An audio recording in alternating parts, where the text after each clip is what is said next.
Ya. Oke, berjumpa kembali untuk lanjutan dari materi kita yang sebelumnya dari LKS yang 10. Sekarang kita masuk ke LKS 11. Di mana LKS 11 tetap dia membahas mengenai penerapan perbandingan trigonometri dalam kehidupan sehari-hari atau masalah kontekstual. Ya, coba kita lihat yuk dari LKS 11-nya ya.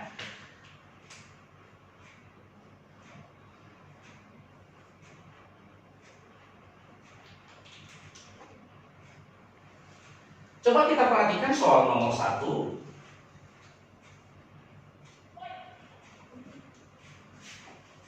Seorang pengamat melihat puncak pohon dengan sudut elevasi katanya adalah 25 derajat. Oke, apa itu sudut elevasi? Sudut yang dilihat dari bawah ke atas seperti itu. Ya. Jadi, kalau seandainya misalkan ini adalah pengamat, oke, ini adalah sudut elevasi. Ya. Oh, di sini sajalah Bapak buat ya sebelumnya.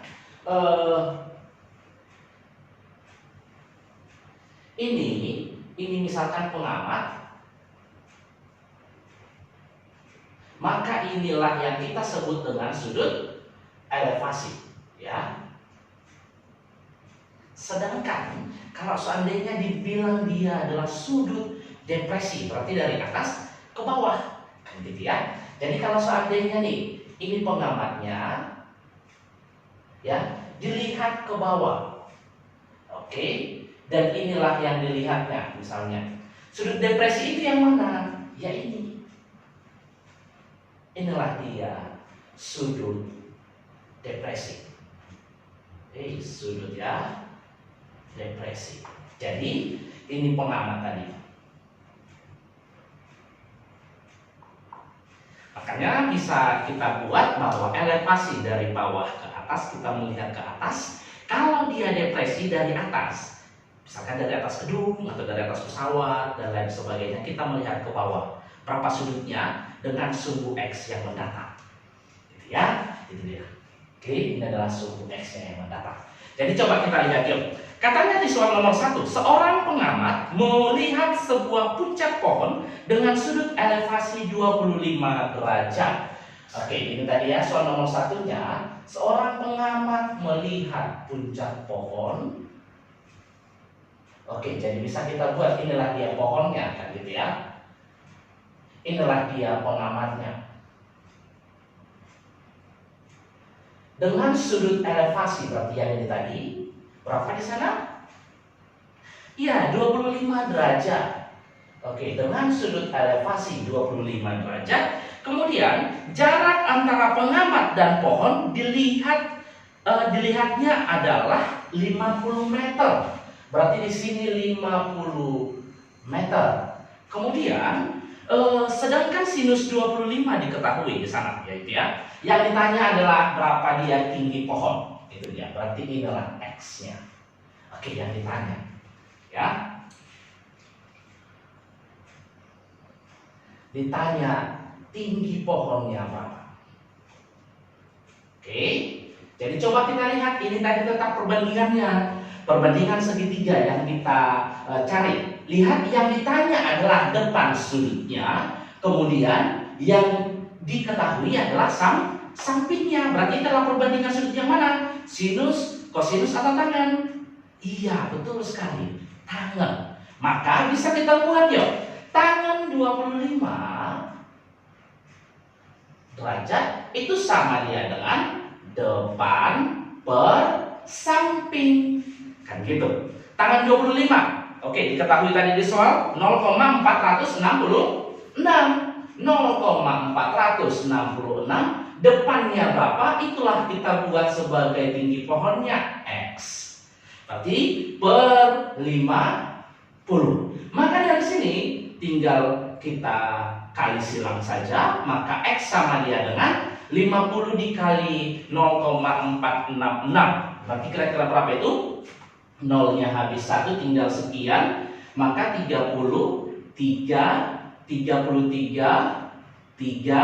berarti 23,3 meter. Itulah dia. Jadi jawabannya apa itu? Oke, jadi jawabannya adalah B. Tetap diperhatikan buku kita ya. Oke. Jadi jawabannya tadi adalah bulat. Oke, biar lebih paham lagi, kita kerjakan lagi soal-soal yang lain. Coba lihat lagi soal nomor 2, ini mengenai sudut depresi, ya.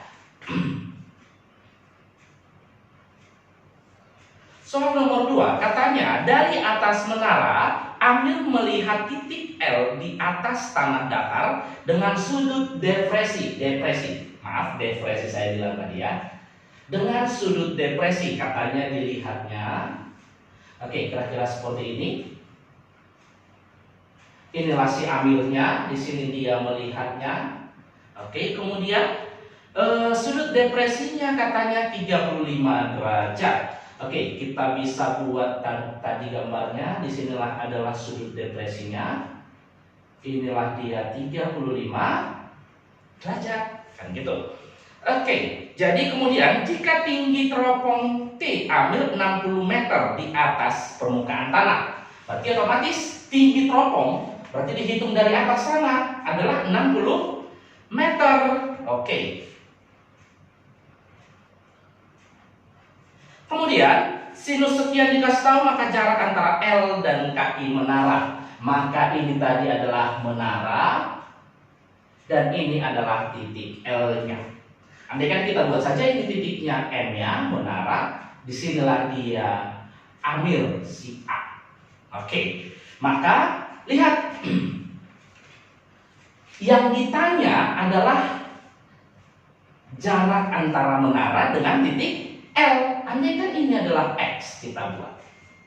Oke, maka ini adalah kalau seandainya ini kita buat sebagai sudutnya, maka X itu adalah sisi depannya, kemudian sisi ini adalah sisi sampingnya. Ingat, depan dan samping. Berarti itu rumus dari perbandingan apa? Iya, tangan. Pintar ya. Jadi perbandingan rumus tangan. Maka tangan berapa? Tangan A, sudut si Amir sama dia dengan depannya per samping. Tetapi kita lihat dulu berapa dia sudut A-nya, sudut depannya. Kalau seandainya ini 35 derajat, berapa derajat ini? Ingat, kalau dia sudut penyiku, berapa derajat dia nak? Sebelumnya di SMP dan apapun sudah pernah Bapak ingatkan. Itu adalah berapa? 90 derajat. Berarti kalau diketahui di sini 35 derajat, berarti di sini berapa? Iya, betul sekali. 30. Yes, 90 dikurang 35 yaitu 55 derajat. Itu dia. Maka bisa kita buat tangan A. Kita masukkan layout nilai-nilainya. Tangan 55 derajat sama dia dengan depannya adalah X per sampingnya 60. Oke. Kita lihat tadi diketahui di soal bahwa tangan 55 berapa? Iya, 1,428. 1,428 sama dia dengan X per 60. Kalau sudah seperti ini kira-kira bagaimana? Ya, kali silangnya. Gampangnya nih. Berarti tinggal kita kali silang, maka X sama dia dengan 1,428 dikalikan dengan 60. Jadi kira-kira berapa leniok? Tinggal kita kalikan 4 dikali 8, 48 tambah 4, 16, 1, 25, 28. Oke, kira-kira segini 85,68. Oke, itulah dia. Maka jawabannya adalah apa nih? Iya, tetap bola ya. Oke.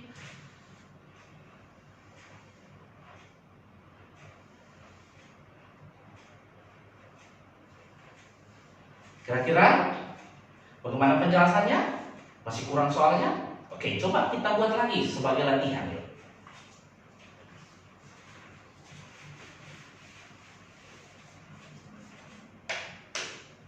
Coba lihat soal nomor 3. Sebuah puncak menara katanya dilihat dari suatu tempat yang jaraknya 300 meter.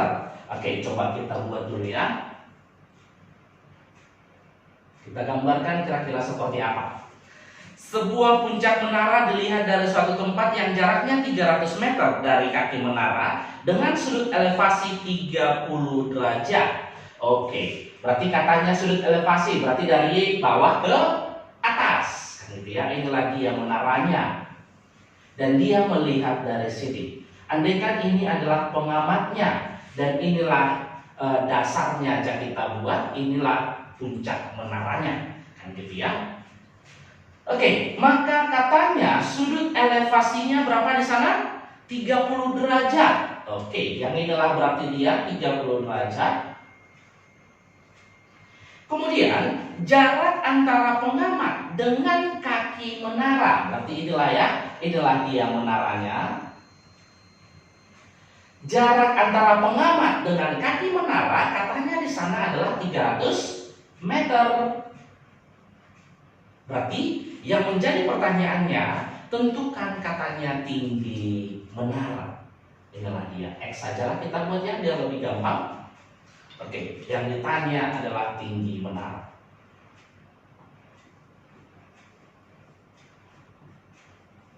Yang mana tadi kita misalkan dia sebagai X. Oke, coba kita lihat lagi. Sudutnya di sini. Ditanya depannya.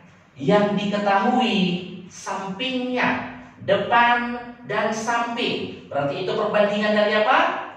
Iya, betul, tangan ya. Maka tangan P bisa kita buat tangan P-nya berapa tadi? Tangan 3? Iya, 30 derajat sama dia dengan depannya. Kita buat sajalah dulu ya, biar ingat anak-anakku semua. Depan atau samping. Tangan 30. Berapa tangan 30? Yuk, sebelumnya sudah Bapak suruh hafal yuk. Tangan 30, iya, akar akar 3 ya.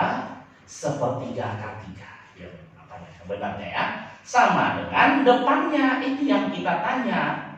X per sampingnya 300. Oke, berarti dari sini sama seperti yang tadi, gampang saja, tinggal kita kali silang. Jadi tinggal X sama dengan kali silang jadi 300 akar 3 per 3. Kan gitu ya. Maka 300 dibagi 3 bisa ya. Ini habis. Coret saja tinggal di atas 100 akar 3. Itulah dia. Sentimeter. Oke. Jadi kira-kira yang mana itu jawabannya? Oh iya. Tidak ada ya. Oke, itu sama saja dia dengan 300 per akar 3 ya. Jadi jawabannya, oh kok semua B ya?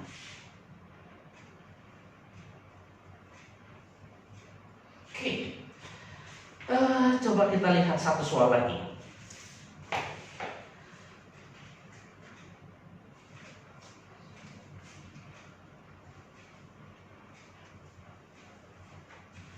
Coba soal nomor 4. Jika sudut elevasi puncak suatu menara TV adalah 30 derajat, kaki menara, jarak dari kaki menara sekian, maka tinggi menara. Oke, kita buat saja dulu ya. Tetap aja seperti ini kita buat. Oke, ini menaranya. Katanya di sini, jika sudut elevasi puncak suatu menara TV adalah 30 derajat. Oke, ini 30 derajat dari kakinya dengan jarak dari kaki menara 200 meter. Oh iya, sama saja ya dengan ini ya. Yang ditanya adalah tinggi dari menara TV-nya. Oke, berarti ini yang ditanya X. Tetap tadi apa? Diketahui di depan. Ditanya di depan. Diketahui dia di sampingnya. Itu perbandingan apa depan dan samping? Iya, betul sekali. Adalah rumus dari tangan. Maka tangan 30 sama dia dengan depannya X per sampingnya 200. Maka tangan 30 tadi berapa? Enak?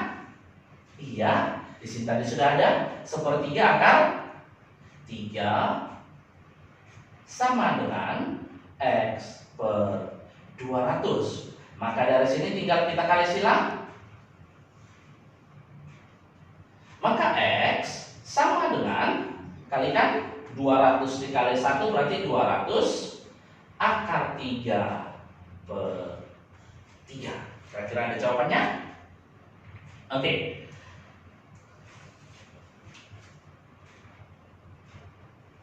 Itulah dia, ya.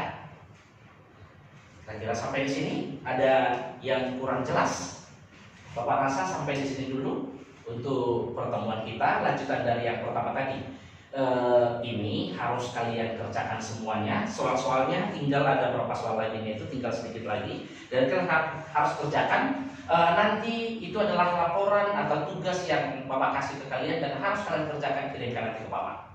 Jadi minggu depan tugasnya ini harus sudah selesai, ya. Jadi soal-soal dari LKS 10-nya tadi tinggal berapa soal lagi, itu baru dari LKS 11-nya juga kalian kerjakan sendiri nanti, itu tugasnya.